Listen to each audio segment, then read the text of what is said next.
할렐루야, 오늘도 좋은 날입니다. 빌립보서 2장 1절에서 4절 말씀 묵상입니다. 오늘은 화평을 이루는 교회라는 제목으로 말씀을 나누도록 하겠습니다. 닭은 서열 질서가 강한 동물로 알려져 있습니다. 동물학자가 수탉 100마리를 한 울타리에 넣었습니다. 그러자 3일 동안 피 터지게 싸우더라는 것입니다. 3일이 지나자 더 이상 싸우지 않습니다. 그 사이에 서열이 정해진 것입니다. 신앙인들도 교회 안에서 서열의식의 종이 되어 서로가 하나 되지 못하고 주도권 다툼을 하는 것을 볼 수가 있습니다. 안타까운 것은 바울의 선교 사역에 앞장서고 감옥에 있는 바울을 돕기 위해 에바브로디도까지 파송했지만 빌립보 교회도 역시 예외는 아니었습니다. 2절입니다. 마음을 같이하여 같은 사랑을 가지고 뜻을 합하여 한 마음을 품으라. 여기에서 똑같은 단어를 4번이나 반복했습니다. 왜 이런 강조가 필요했을까요? 교회가 하나 되지 못해 분열되었기 때문입니다. 우리는 빌립보서 4장 2절에서 그 답을 찾을 수가 있습니다. 내가 유오디아를 권하고 순두개를 권하노니 주 안에서 같은 마음을 품으라. 이 두 여성은 빌립보 교회에서 리더로 섬겼던 여성들로 주님을 향해 열심을 다해 섬겼던 직분자들입니다. 하지만 이 두 사람 사이에 서열 싸움이 있고 다툼이 있었습니다. 그런데 우리가 놓치지 말아야 하는 것은 교회 안에서 다툼과 분열 뒤에 사탄이 서 있다는 것입니다. 사탄의 어원이 디아볼로입니다. 디아볼로라는 뜻은 당을 짓다, 파벌을 만들다, 관계를 분열시키다 라는 뜻입니다. 반면 예수님의 소원은 우리가 하나가 되는 것입니다.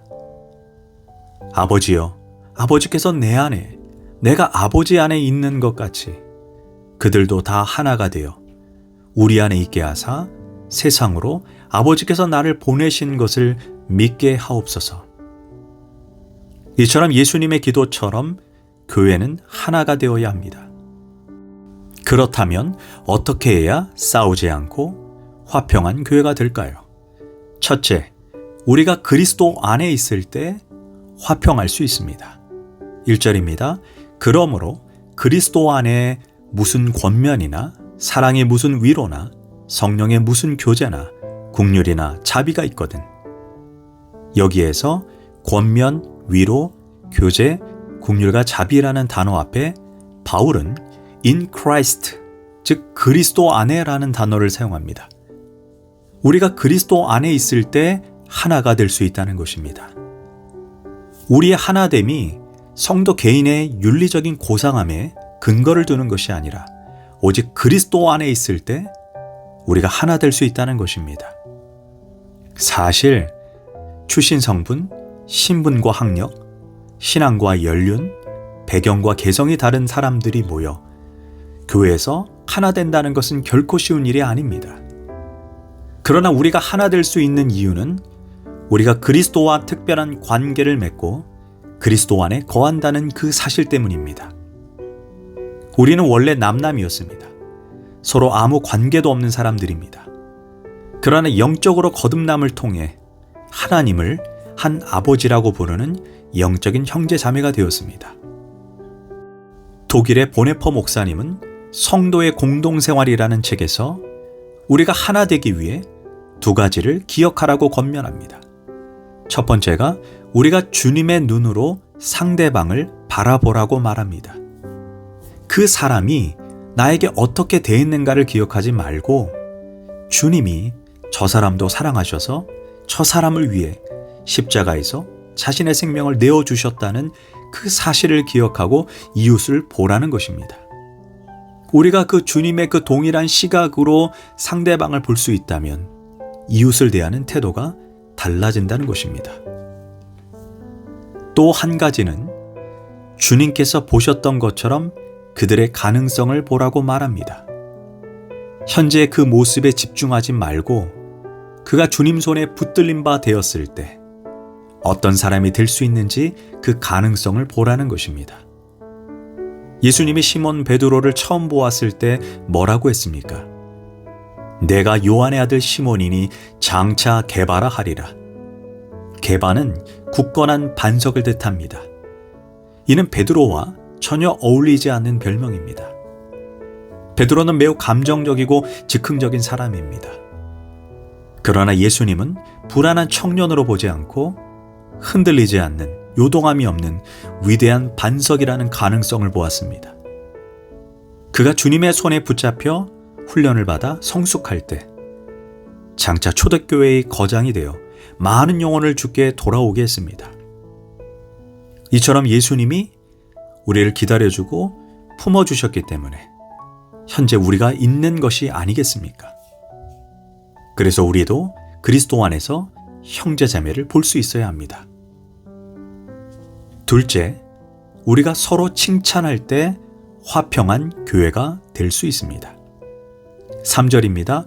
아무 일에든지 다툼이나 허용으로 하지 말고 오직 겸손한 마음으로 각각 자기보다 남을 낮게 여기고, 여기에서 남을 낮게 여기고라는 표현이 원어로 노마조입니다. 이는 상대방의 장점을 찾아내어 칭찬하고 세워주라는 의미입니다. 요즘은 칭찬이 사라지는 시대입니다. 두 신사가 복잡한 시내에서 택시를 탔습니다. 택시가 목적지에 도착하자 한 신사가 기사에게 팁을 주며 이렇게 말합니다. 기사님, 태워주셔서 감사합니다. 운전을 아주 점잖게 잘하시네요. 기사가 순간적으로 멍하니 있다가 이렇게 말합니다. 혹시 종교를 가지고 계신 분이세요? 그러자 신사가 환하게 웃으며 대답합니다. 네, 교회를 다닙니다. 그런데 그것 때문이 아니라 교통체중에도 차분하게 운전하시는 것이 감탄스러워서 드린 말입니다. 이 말을 들은 택시기사는 기분이 좋게 떠났습니다. 이 모습을 지켜본 친구가 물었습니다. 아니 친구, 어째서 팁을 준 건가? 그러자 신사가 웃으며 대답합니다. 이것은 이 도시를 변화시키려는 나의 작은 노력일세. 내가 기사에게 친절하게 대하면 그 기사도 수십 명의 승객들에게 친절하게 대할 것이 아닌가. 그러면 그 승객들도 기분이 좋아져서 가족들과 주위 사람들에게 친절하게 대하게 되고, 그러면 이 도시가 조금은 달라지지 않겠나? 그래서 나는 날마다 10명에게 좋은 말 한마디씩을 해주자고 다짐했다네. 아주 따뜻하고 좋은 마음입니다. 하물며 교회는 어떤 곳이 되어야 할까요? 나보다 남을 낮게 여기는 칭찬 공장이 되어야 합니다. 칭찬이 있는 곳에 사탄이 거할 곳이 없습니다. 사실 누구나 자세히 들여다보면 다 칭찬거리가 있습니다. 목민심서에 배려고 하면 풀이 아닌 것이 없고 품으려 하면 꽃이 아닌 것이 없다라는 말이 있습니다. 내가 어떤 마음으로 상대방을 바라보냐에 따라 그곳이 천국이 될 수 있고 지옥이 될 수도 있습니다.